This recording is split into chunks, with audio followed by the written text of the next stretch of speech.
chamados de fundamentalistas religiosos. Todo tipo de pregação que fale contra pecados, contra erros, contra falsas religiões, etc., serão com certeza proibidas dentro de muito pouco tempo. Inclusive, pasmem vocês, a proposta é desenvolver uma nova Bíblia através de inteligência artificial. E depois que essa Bíblia for desenvolvida, todas essas Bíblias que temos em casa, tudo indica, elas serão confiscadas. Talvez isso pareça ser novo, mas as informações através da internet estão aí, e nada disso é sensacionalismo, tá? As redes sociais serão controladas para que não se fale mais do Evangelho de Jesus Cristo. E isso porque os homens continuam amando mais as trevas que a luz. E prestem atenção nisso, principalmente vocês que são pais, vocês que são mães. Os meus filhos já estão grandes, eu já sou vovô. O meu netinho tem 2 anos de idade, o David tem 28 anos e o Samuel tem 23 anos. Mas prestem atenção vocês, mães e pais. As escolas deixaram de ser um lugar seguro para a formação do saber das nossas crianças e dos nossos adolescentes. As faculdades deixaram de ser um campus de ensino e formação secular para ser um antro de ideologias e pensamentos contra Deus, contra a família tradicional, transformando os nossos jovens em verdadeiros rebeldes. Tudo isso é porque o diabo deflagra seus últimos cartuchos contra a humanidade. E lembrem-se, as trevas cobrem a terra, e os dias são os dias mais difíceis como nenhum outro. A verdade é que o mundo está ansioso, aguardando a manifestação do homem do pecado, o filho mais importante de Satanás. Eu escolhi esse texto de Apocalipse, capítulo de número 13, mas eu preciso que vocês entendam que o Apocalipse ele parece ser um vilão do Novo Testamento, e também é o livro menos lido pelos crentes. E os crentes só leem o livro de Apocalipse porque acham que no livro de Apocalipse fala apenas de selos que se abrem, de trombetas que tocam, de taças que são derramadas na terra, fala de abismo que se abrem, que demônios saem de dentro para atormentar os homens da terra, fala dos flagelos e da ira de Deus derramada sobre a terra. Mas o livro de Apocalipse fala mais do que isso. Apocalipse fala do triunfo do Cordeiro de Deus sobre o pecado e sobre a morte. E mais do que isso, Apocalipse não fala apenas do triunfo do Cordeiro de Deus, fala do triunfo do Cordeiro de Deus e fala que a igreja também triunfa com o Cordeiro de Deus. E eu sei, existem pelo menos 4 dificuldades básicas para entender o livro de Apocalipse. E essas 4 dificuldades são chamadas: número 1, simbologia; número 2, estrutura do livro; número 3, conceitos e métodos de interpretação do livro; e número 4, o uso do Antigo Testamento no livro. Deixa-me explicar aqui bem rapidamente o que significa essas 4 dificuldades. Quando se fala de simbologia, é claro que o livro de Apocalipse ele é repleto de símbolos. Se fala de coluna no templo de Deus, de pedra branca, apesar de ser um ser mitológico, mas se fala de dragão, se fala de mulher. Toda esta simbologia existente no livro de Apocalipse precisa ser entendida a partir da mentalidade apocalíptica dos dias de João. Ouçam isto: nenhum desses símbolos usados por João existe em nosso tempo. Existia exatamente no tempo dele, e é por isso que ele usa. E para que a gente entenda essa simbologia, é preciso a gente voltar ao tempo passado através da história, para entender a respeito dos detalhes dos símbolos que João usa no livro Apocalipse. Número 2, você precisa saber disso. A estrutura do livro de Apocalipse. A estrutura do livro de Apocalipse é baseada no número 7. João usa o número 7 por mais de 50 vezes em todo o Apocalipse. A palavra em hebraico apontada para o número 7 significa algo total, algo sem erros. E o número 7 do livro de Apocalipse aponta para Deus, significando que Deus está sentado no trono e que Ele tem o controle de todas as coisas.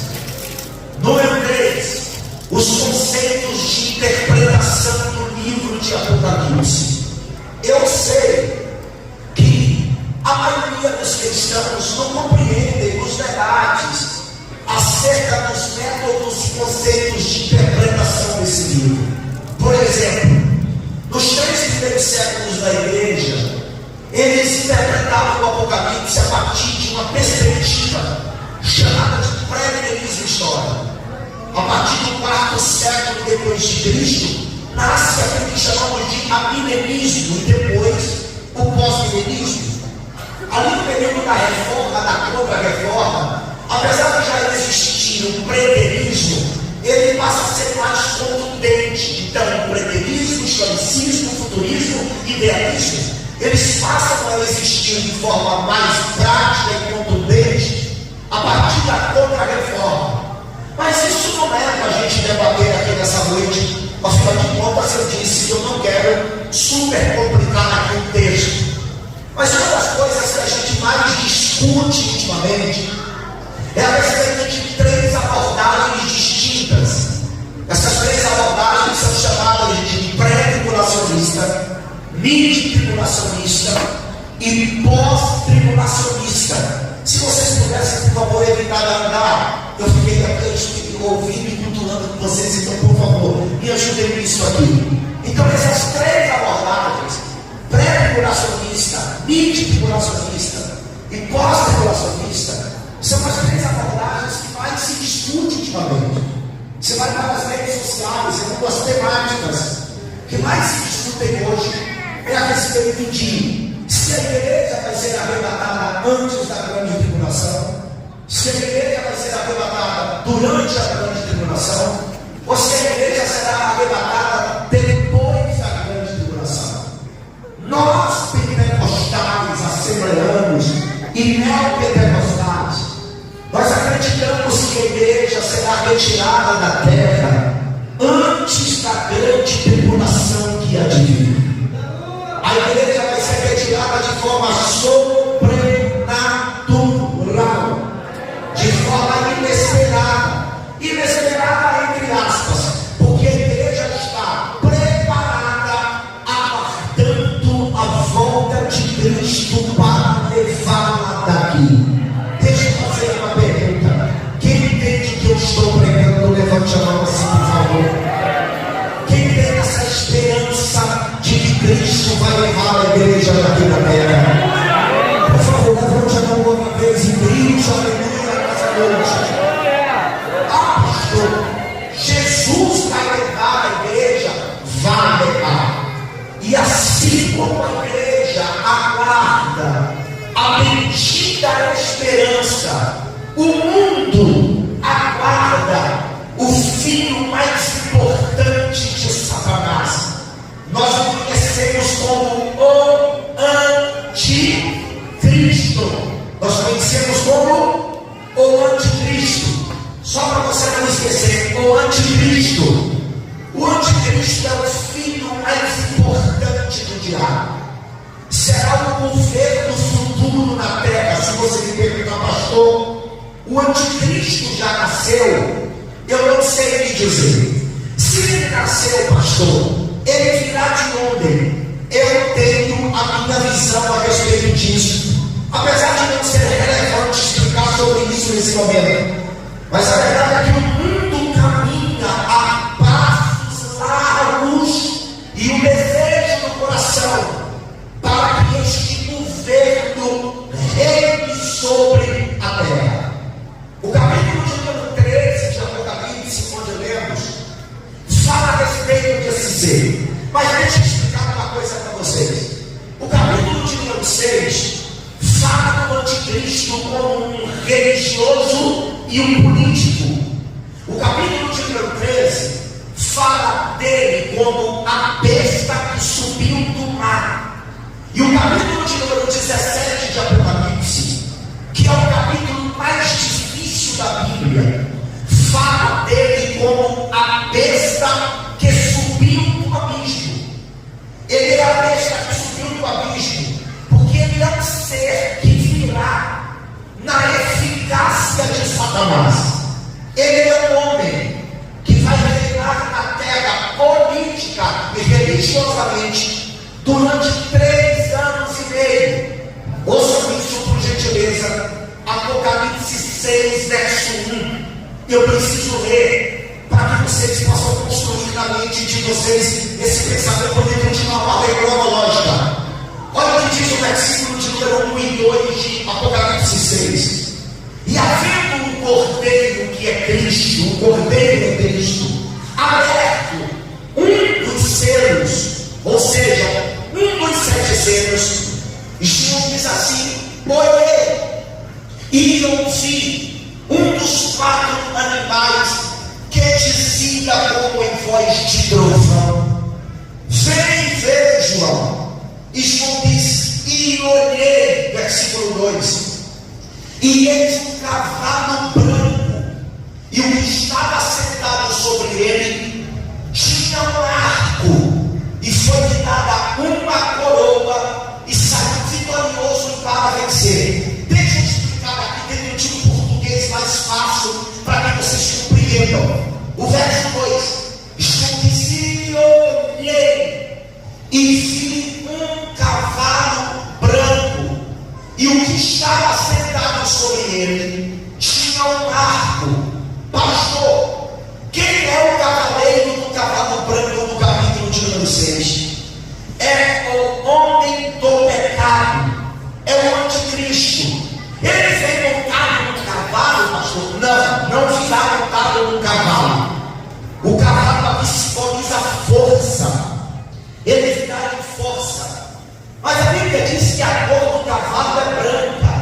Isso aqui fala de religião, porque o anticristo é religioso e ele possui uma religião. Ouça, João diz que na mão dele tem um arco, que é uma arma de longa distância. Isso aqui fala do alcance político do anticristo no mundo. João disse que ele recebe uma coroa. Ele não tem uma coroa, ele recebe uma coroa, significando autoridade. Escutem isso: o anticristo é um religioso e político. Segue-se esta ordem: religioso e político. Por que essa ordem, pastor? Porque a política executará os propósitos da religião do anticristo. Agora ouçam o capítulo de número 13, onde lemos, verso de número 1. Eu preciso construir um pensamento aqui, dentro de uma linguagem mais fácil para que a gente entenda. Lembre-se que no capítulo 6, ele é um religioso e político que virá em força e terá autoridade na terra, autoridade política. Aqui no capítulo de número 13, ele é a besta que sobe do mar. Como assim, pastor, ele sobe do mar? Mar na Bíblia significa povos, nações, línguas. Ouça o capítulo 17 de Apocalipse, versículo de número 15. Olha o que o anjo diz a João: João, as águas que viste, onde se assenta a prostituta que é a falsa religião. O anjo diz: o mar representa povos, nações, multidões e línguas. Aí volta no capítulo de número 13, verso 1. João, quando diz que ele se achou em visões de Deus no meio do mar, ele está dizendo que ele viu subir no meio de um povo língua, de uma etnia, de uma nacionalidade, uma besta. Quem é esta besta, pastor? O mesmo cavaleiro do cavalo branco do capítulo 6. Só que no capítulo 6 você já sabe que ele é religioso e político que virá em força. Aqui ele é uma besta porque ele é apresentado como um ser violento. João disse que ele possui 7 cabeças. Não é que o anticristo possui 7 cabeças, literalmente. Isso aqui fala de astúcia, de sagacidade, de inteligência. João disse que ele tem 10 chifres na sua cabeça. Pastor, ele possui 10 chifres. Os 10 chifres são 10 nações bélicas que se aliaram a ele. Ouça o versículo 12 do capítulo 17. Você só entende uma coisa no Apocalipse, examinando outra. E os 10 chifres que viste são 10 reis que ainda não receberam o reino, mas receberão o poder como reis por uma hora, juntamente com a besta. Capítulo de número 13, versículo de número 1 ainda. Então aqui ele é astuto, inteligente, sagaz. E 10 nações bélicas se aliarão a ele, porque ele vai, através de uma coalizão poderosa, marchar contra a cidade de Jerusalém. Mas escutem, João diz ainda no verso 1 que ele tem 10 diademas. Diademas é um distintivo real, é uma meia coroa. Isso aqui significando que ele terá autoridade sobre estas 10 nações que se aliarão a ele. E João conclui o versículo 1 dizendo que ele tem um nome de blasfêmia. Por que o anticristo tem um nome de blasfêmia? Porque ele blasfemará contra Deus. Ouça o verso 6 do capítulo 13, o que está escrito: e abriu a boca em blasfêmia contra Deus, para blasfemar do seu nome e do seu tabernáculo e dos que habitam no céu. Eu não sei se vocês estão entendendo, mas aqui no versículo de número 6, o anticristo vai blasfemar contra Deus, vai blasfemar contra o seu tabernáculo e contra os que habitam no céu, significando que a igreja já foi retirada da terra e já está na morada santa com Deus. Por isso que o anticristo vai blasfemar contra aqueles que habitam no céu. Agora ouça o verso de número 2 do capítulo de número 13. João diz: e a besta que vi era semelhante ao leopardo. Isso significa que ele é rápido e veloz. Os seus pés são como os pés do urso. Quem entende o que eu estou falando, irmão? Diga bem. Os seus pés são como os pés do urso. Falando de estabilidade, falando de força. João disse que ele tem boca como de leão. O leão era a figura que representava a monarquia de Babilônia. Quando aqui no capítulo 13, verso 2 de Apocalipse diz que o anticristo tem boca como de leão, isso aqui fala de altivez, de prepotência, de arrogância. E é claro que o leão aqui é uma representação do espírito de Babilônia. Eu sei que a maioria dos crentes que estão aqui nessa noite sempre achou que Babilônia é a igreja católica, mas Babilônia não é a igreja católica, tá? A igreja católica como instituição, ela passou a existir a partir do 4º, 5º século depois de Cristo. Babilônia existe desde os tempos primórdios de Gênesis capítulo de número 10. Foi Nimrod que edificou Babilônia.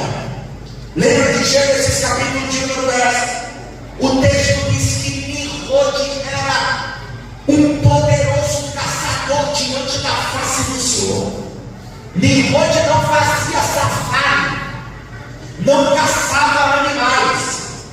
Aqui quando a Bíblia se refere a ele como um poderoso caçador, é que Nimrod caçava humanos para traficarmos como escravo. Esse Nimrod está em Gênesis 10, como aquele que se opõe a Deus. Era ele que estava tentando construir um zigurate, achar a torre de Babel, para tocar até os céus. Esse espírito de Babilônia está na terra desde que o homem pecou. Quando Adão pecou, o espírito de Babilônia, que é o espírito do anticristo, entrou na terra. A primeira pessoa que esse espírito se apossou foi Caim, que matou seu irmão Abel. Quem mata seu irmão tem o espírito do anticristo. Outra pessoa que o espírito do anticristo se apossou foi Cão, o filho de Noé. O filho de Noé que desonrou seu pai.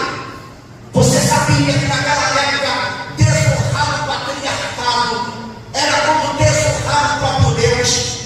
Cão saiu divulgando a respeito da nudez do seu pai.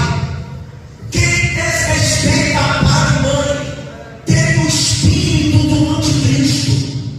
E esse espírito, ele trilha uma linha tênue em todo o período bíblico.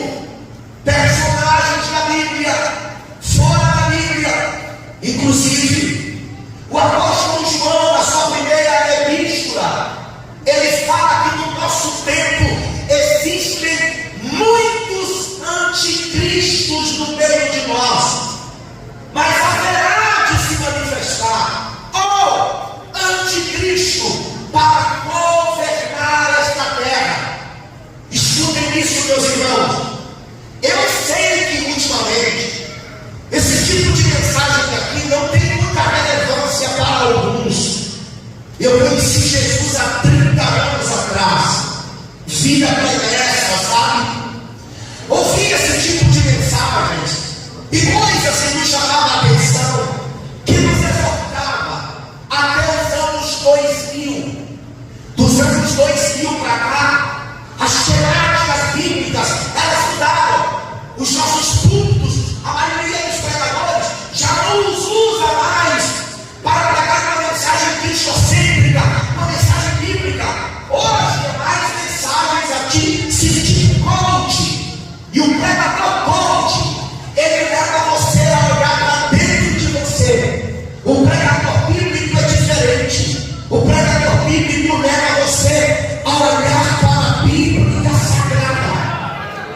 E outra,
se não existisse céu no inferno, ninguém estaria aqui nessa noite. Nós estaríamos celebrando esse congresso unificado. Nós estamos aqui, irmão, porque Cristo morreu na cruz do Calvário pelos nossos pecados, nos comprou para Deus, nos fez uma promessa que viria nos buscar para estarmos para sempre com Ele nos ares dos céus. Mas escutem isso, o tempo é difícil, sim, e este ser folclórico que virá reinar na terra, além de ter pés como de leopardo porque é rápido, pés como de urso porque fala de estabilidade e força, ele terá boca como de leão, falando do espírito de Babilônia. O versículo 2 do capítulo 13 diz que o dragão, quem é o dragão? O dragão é Satanás. O dragão deu-lhe o seu poder, o seu trono e grande poderio. Quem é isso aqui, pastor Denilson? Isso aqui, pastor José? Tudo gira em torno de uma paródia. Repete após mim, paródia. O que é uma paródia? Paródia é a recriação de uma história. O diabo sempre imitou as coisas de Deus. Ele quis governar os anjos, ele quis estar acima da glória de Deus, e ele quis ser semelhante a Deus. Por isso que Deus o expulsou da sua santa morada. Mas ele continua querendo ser Deus. Por isso existe uma paródia em torno disso aqui. Me explica então, pastor. Quem enviou Jesus foi Deus. Quem enviou o anticristo? Satanás. Jesus veio de onde? De cima. O espírito do anticristo virá de baixo. Jesus, quando veio com o Espírito Santo. O anticristo, quando vir, virá como falso profeta. Jesus nos marcou com o Espírito Santo no nosso coração. O anticristo vai marcar a humanidade com meia. Jesus nos deu a vida eterna. O anticristo dará a perdição eterna. Cristo vai nos levar para cima. O anticristo vai levar seus seguidores para o abismo de fogo que arde com fogo e enxofre. Tudo isso aqui é uma paródia. Mas ouçam, versículo de número 11 do capítulo de número 13. Olha o que está escrito: e vi subir da terra, não é do mar. Do mar é o verso 1. No versículo de número 11 é da terra. E vi subir da terra outra besta, que tinha 2 chifres semelhantes ao de um cordeiro, e falava como um dragão. Quem é esta outra besta? Essa outra besta é o falso profeta, o primeiro ministro do anticristo. O versículo de número 12 deixa explícito qual é a função do falso profeta. A função dele é: exerce todo o poder da primeira besta. E você sabe que a primeira besta no verso 1 é anticristo. Eu vou colocar em uma linguagem mais fácil para que a gente entenda. E exerce todo o poder do anticristo na sua presença, e faz que a terra e os que nela habitam adorem a primeira besta, cuja chaga mortal fora curada. Eu acho que, pela atenção que vocês estão dando a essa mensagem, merece um explique o que é a chaga mortal. Lembre-se que o ministério de Jesus teve uma duração de 3 anos e meio. O ministério de Cristo também terá uma duração de 3 anos e meio. E aqui, o ministério de Jesus, ele morreu e ao terceiro dia ressuscitou. Essa ferida de morte em uma das suas cabeças significa que o falso profeta vai forjar a morte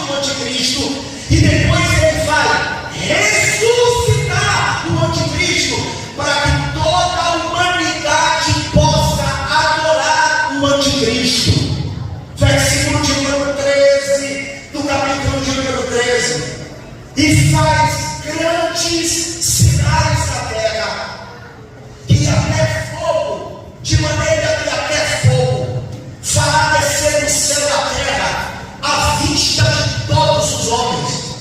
Tudo isso com o propósito de que a humanidade possa adorar o anticristo. Gente, não será um tempo fácil, sabe? Não será. Aqueles que ficarem aqui na terra vão sofrer a penalidade de uma incursão, de uma perseguição sem precedentes na história. Tudo já está sendo preparado.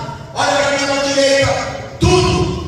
Quem aqui ouviu falar da nova rede social do Zuckerberg, chamada de Trade? Quem aqui ouviu falar?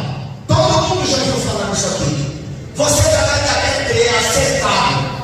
Mas aceitou as políticas de privacidade dessa rede social antes de aceitar? Com certeza não. Essa política de privacidade dessa rede social é que seu telefone está completamente monitorado através desse novo aplicativo. Esse novo aplicativo, ele tem acesso a tudo no seu celular, inclusive se a sua localização estiver offline, não tem problema. Esse aplicativo sabe onde você está. A guerra hoje, pastor José Crivão, não é por petróleo. A guerra hoje é por informação. Os homens, escute isso, nós somos monitorados hoje. A verdade é que nós já somos robôs. Quem aqui não tem telefone? Todo mundo tem. Isso aqui está vivo, irmãos. Isso aqui está vivo. Para que serve essa câmera frontal? O senhor acha que é para a gente tirar selfie? É para a gente tirar selfie essa câmera frontal? Não é. Essa câmera frontal aqui é para captar a íris dos seus olhos. Por isso que tudo que você enxerga aqui, as redes sociais, o Wikipedia, o YouTube, Google, tudo está te apresentando depois por causa dessa câmera frontal. Inclusive, não é só essa câmera, é só você falar que isso aqui está vivo. Você sabia que a tecnologia, nós vivemos um tempo da área da tecnologia e do avanço científico? Você sabia que 80% da internet mundial fica caro por baixo do mar? Várias pessoas perguntam nos cursos assim para mim, pastor, a internet vem por onde? Vem através de cabos que estão debaixo do mar, nas águas do mar. Só que hoje estão desenvolvendo um novo tipo de tecnologia, que é a internet via satélite. Tudo isso com a questão de monitoramento da humanidade. Amados, pelo amor de Deus, escutem isso aqui. Nós já estamos sendo monitorados. Inclusive, tudo que a gente tem dentro da nossa casa virá com sinal de Wi-Fi. Os carros já possuem, mas eletrodomésticos como fogão, como forno, micro-ondas, televisão que já tem, rádio, inclusive aplicativos já foram desenvolvidos e já vem em alguns sistemas como o iOS, de você controlar sua casa através de aplicativo.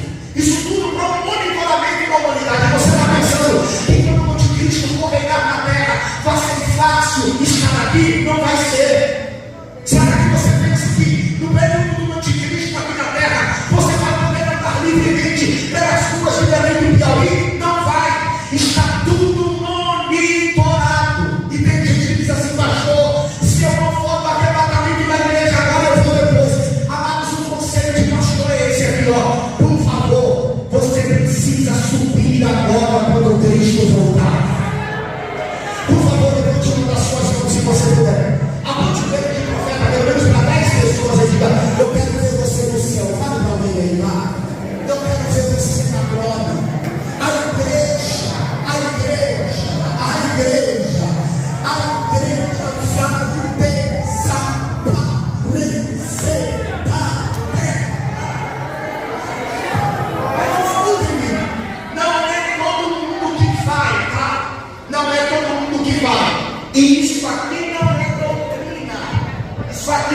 doutrina. E se a pensamento de escatônico que estuda a respeito disso há mais de 20 anos, já que consegue meu dar uma sobre Ezequiel. Para mim, no meu ponto de vista, se Jesus vir hoje, apenas 10% sobe. 10% sobe. Você está pensando que o Evangelho é no céu? O Evangelho não é no céu. O Evangelho é na terra. A verdadeira religião é visitar os órfãos e as viúvas. Nós nos importamos. O Evangelho é comprou, pagou, tomou emprestado, devolva, ofendeu, peça perdão, foi ofendido, perdoa. Quantas pessoas na igreja não se falam, não perdoa? Se Jesus vir hoje não vai, só para aqueles que têm os seus santos escritos no livro da vida do povo.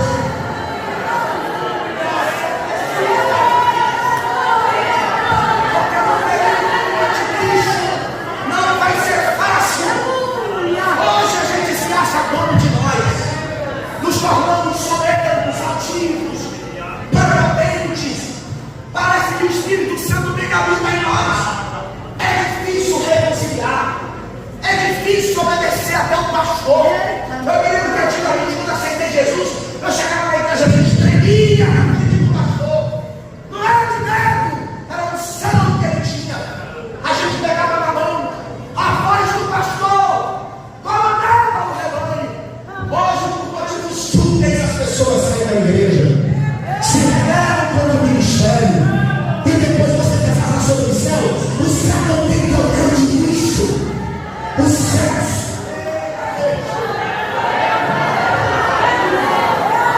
Tem uma graça de Deus aqui, por favor. Levante a mão, levante a mão, levante a mão, levante a mão. Levante a mão. Fale alguma coisa que glorifica o nome de Jesus. Fale alguma coisa que adora o nome de Jesus. O Senhor sabe por quê? Que na minha pregação eu não estou preocupado em muita atenção para meu pai. Eu já passei por essa fase. Eu vim aqui para pregar a palavra para você entender. Eu vim aqui te ajudar. Pode ter certeza que eu não vou atrapalhar a sua igreja, mas com certeza eu vou edificar a sua igreja com a palavra. Estou pregando nesta noite de dinheiro. O que eu estou pregando nesta noite está além de saúde. O que eu estou pregando nesta noite está além de bens materiais. O que eu estou pregando nesta noite está além de vestes. O que eu estou pregando nesta noite está além de conhecimento. O que eu estou pregando nesta noite é a respeito da vida eterna, ao lado de Jesus de Nazaré. E você pensa, quem está lendo essa palavra?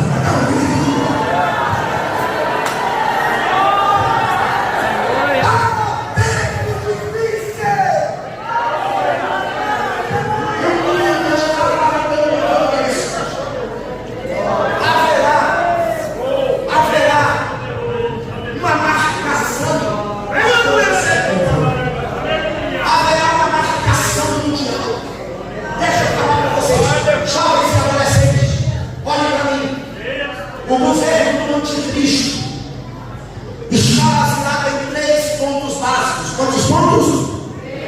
Número 1, repete após mim: um governo mundial único. Número 2, uma moeda mundial única. Você está pensando que a política está desassociada com o Apocalipse da Bíblia? Se enganou. No capítulo 7 de Daniel tem um homem. No 13, um sistema. E no 17, um homem e um sistema. Sistema religioso e político. A política está intimamente ligada ao governo do anticristo. O que você está dizendo isso, pastor? Os governos do mundo, os governos de esquerda, pastor, do mundo, já estão unidos para derrubar a força do dólar. Eu estava semana retrasada na Irlanda do Norte. Passei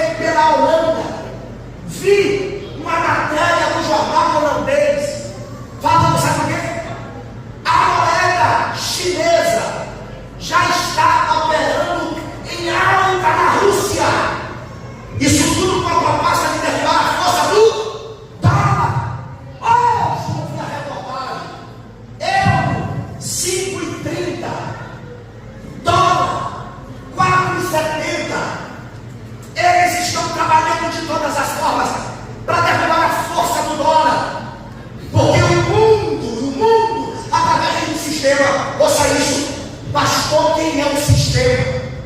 O sistema é o braço físico de Satanás. Fale a respeito deles. São empreendimentos puramente humanos, de mundo honesto, globalistas como Rockefeller, Builders, George Soros, Bill Gates, Michael Zuckerberg e tantos outros que são homens que odeiam os costumes judaico-cristãos. Por isso, uma disseminação de tudo que é de Deus. Por favor, jovem, olhe para cá. O tema de vocês é: levantem-se e resplandeçam. Resplandece pelo amor de Deus na faculdade, na escola, nos setores públicos, porque o diabo está em operação. Ele tem o seu braço físico, mas o corpo dele tem o seu corpo aqui na terra, que é. Tudo isso está acontecendo com uma moeda mundial única. E número 3, o controle social mundial único. Um controle social mundial único. O que é o controle social mundial único? Já estou quase tomando acerto, tá? O controle mundial social único no mundo será a marcação das pessoas. O anticristo vai marcar as pessoas através de um chip, talvez não seja, mas é uma tecnologia que será implantada na humanidade, que dará direito à humanidade a transitar livremente, comprar, fazer negócios. E isso é tudo dentro de um espaço pequeno de tempo. Vocês já sabem, esse controle social mundial único é chamado de 666.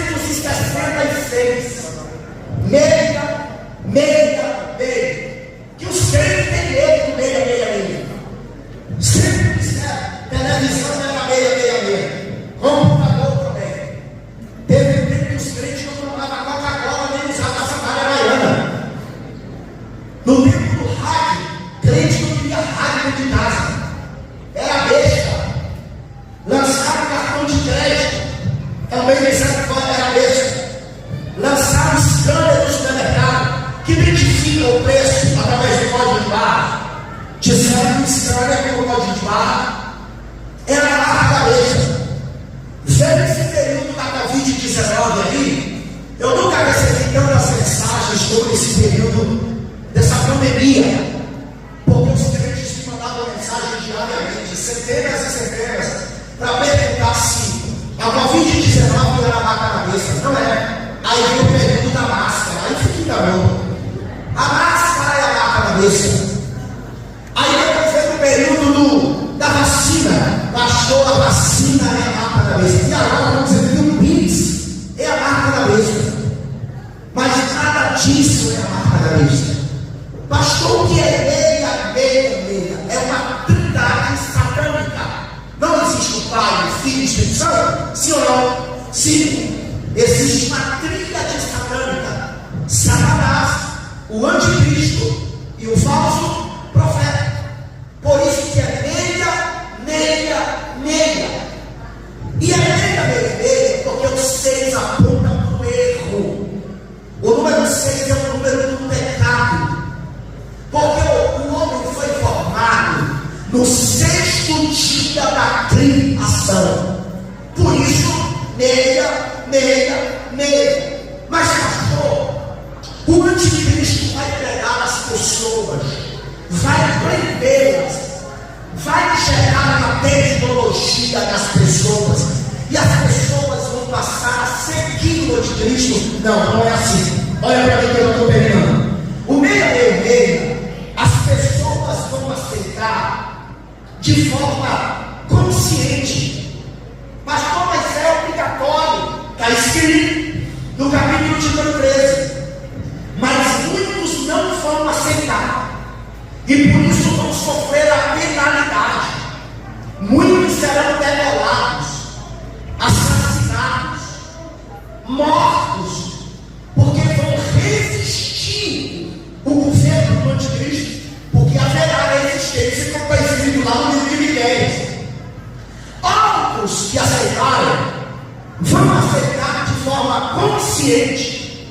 de forma deliberada, de forma racional. Isso aqui é questão de inteligência. Olha aqui na minha mão direita. O último que vai dizer só: eu tenho uma proposta na minha religião. As pessoas vão aceitar de forma consciente, de forma racional, de forma deliberada. Por isso que a Bíblia diz que aqueles que aceitaram a marca já estarão condenados. Estarão condenados porque receberam de forma inteligente. Eu aceito de forma consciente, de forma racional. Até porque a palavra marca em grego é charagma, e a palavra charagma é de onde advém a palavra caráter. Por isso que as pessoas vão aceitar de forma consciente, de forma deliberada, de forma racional, e por isso quem aceitar já estará condenado como a besta, o anticristo e o falso profeta. E é claro que nessa época vai haver um avivamento na terra, porque os anjos vão pregar o evangelho. Deus da glória, porque vinda é a hora do seu juízo, e muitos morrerão aqui e subirão aos céus com vestes brancas. Apocalipse 7, e chegarão lá com palmas nas mãos, porque foram vitoriosos aqui. Mas a igreja já não está. Mas a igreja não piscar de olhos acontecerá. Mas a igreja será arrebatada, não piscar de olhos acontecerá.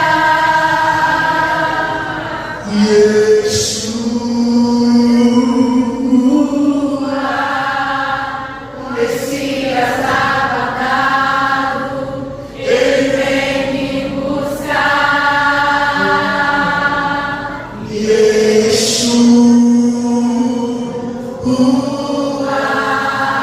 O Messias aguardado, ele vem me buscar.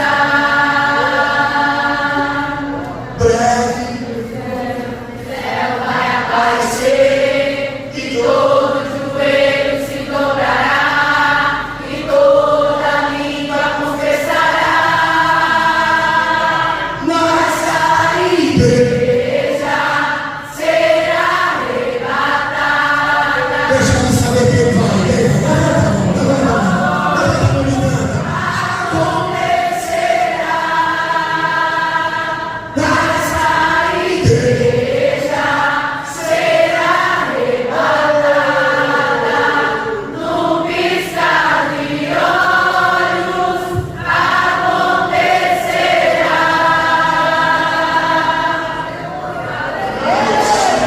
O Messias aguardado, ele vem me buscar. O Messias aguardado, ele vem me buscar.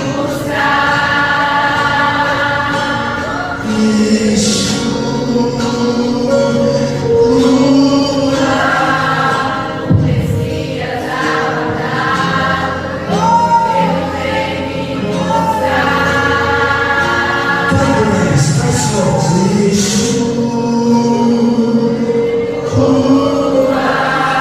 O Messias aguardado, ele vem buscar.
O dia de Ramadã, eu fui recentemente em Alexandria, no Egito, na biblioteca de Alexandria, não pude entrar por causa do dia de Ramadã. Os ortodoxos não podem nem a saliva no jejum. Eu fui filho de santo de terreiro de candomblé. Minha mãe manifestava caboclo. Fala catolicismo, o espiritismo. Eu sou o Senhor Vitória do Espírito Santo, eu sou pastor de missões lá. Nós trabalhamos juntos com a janela 10 por 40, países fechados. Vá na Índia, o hinduísmo, religião majoritária. Todo mundo tem manifestações, eles se consagram. Na Umbanda você fica 7, 14, 20 dias dentro de um quarto escuro, tomando água de amor. Sabe que é água de amor? Pronto, pesquisa depois você vê que é água de amor. Aí quando é o movimento nosso, eu não sou aquele cara que eu sou a favor desse pentecoste que está escolhendo, que subiu em coluna de igreja. Eu sou um pentecostal clássico. Não tenha vergonha do Evangelho de Jesus. Abra a boca, glorifique.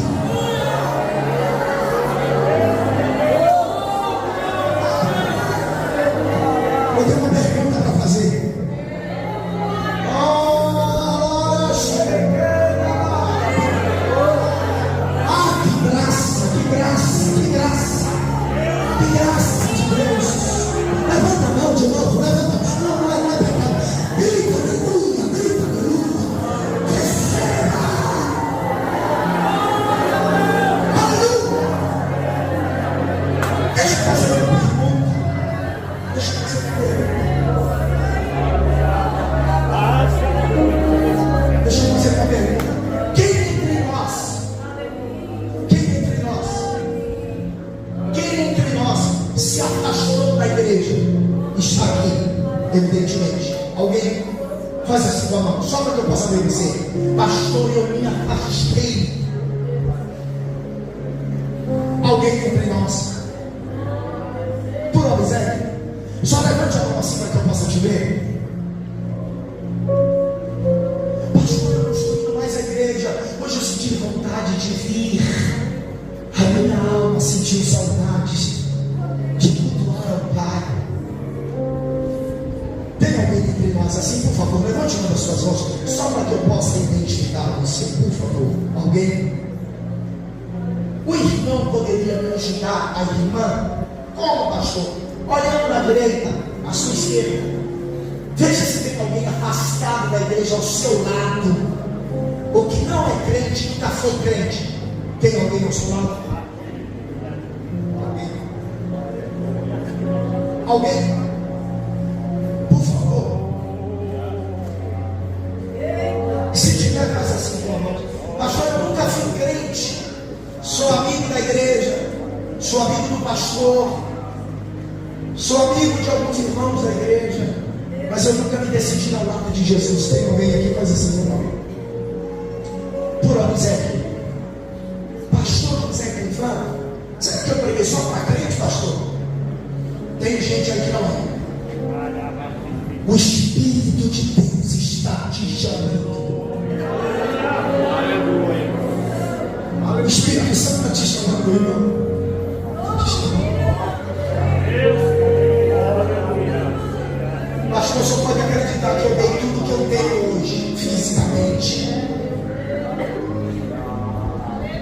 Jesus está te chamando, sempre tem lugar que vem.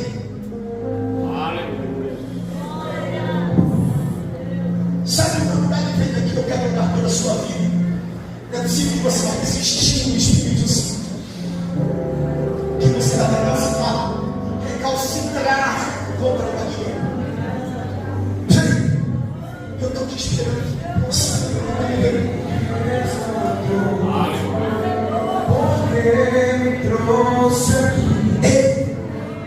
Porque, pastor, aqui tem gente que está amarrado em pés, espiritualmente disfarçado. Eu desato esse nó que te prende as pernas. Essas correntes que te aprisionam no mundo espiritual. Tudo aquilo que tem sido mais forte do que você. Em nome de Jesus, seja livre nessa noite. Você precisa vir para Jesus. Onde está você? Quando ele parar de cantar esse louvor, eu volto aqui para falar para as coisas.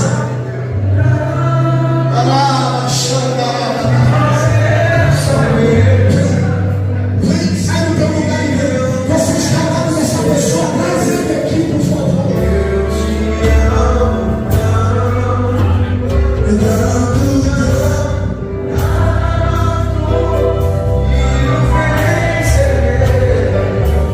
Cadê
noite eu fui em São Caetano do Sul. Aí na quarta eu fui a Porto Feliz. Aí depois eu fui para São Paulo, capital. Sábado eu fui Campo Grande, Mato Grosso do Sul. Segunda-feira a gente ficou em casa, eu e minha esposa. E aí eu viajei na terça, eu fui para Cataduva. De Cataduva fui para Salvador. Madre de Deus, estou aqui. Olha, o que me sobrou de material, de livros, são apenas 8 kits de 6 livros. Meu sermonado que eu gosto de pregar, sabe, um livro de cabeceira, um livro de meditação, 50 séculos de ouro, o livro Inferno, Ficção e Realidade, que é o meu best-seller, a igreja Síndrome de Lúcifer, o pecado, sua origem e suas consequências, e a minha dúvida com esse sinal de presente que eu tenho, você vai matar a porta, a caixa de sonhos. O kit com 6 livros custa R$120. Na verdade, eu tenho 7 livros escritos, mas um que é guardado a propósito dos nossos dias no meio, eu vendo um kit com 7 por 140. Tirando da tabela fica 120. Eu tenho apenas 8 kits. Uma das célebres frases de Monteiro Lobato, eu amo muito essa frase que diz: quem escreve constrói um castelo, quem lê habita dentro dele. Então, por favor, compre, porque conhecimento a gente só tem que não acontece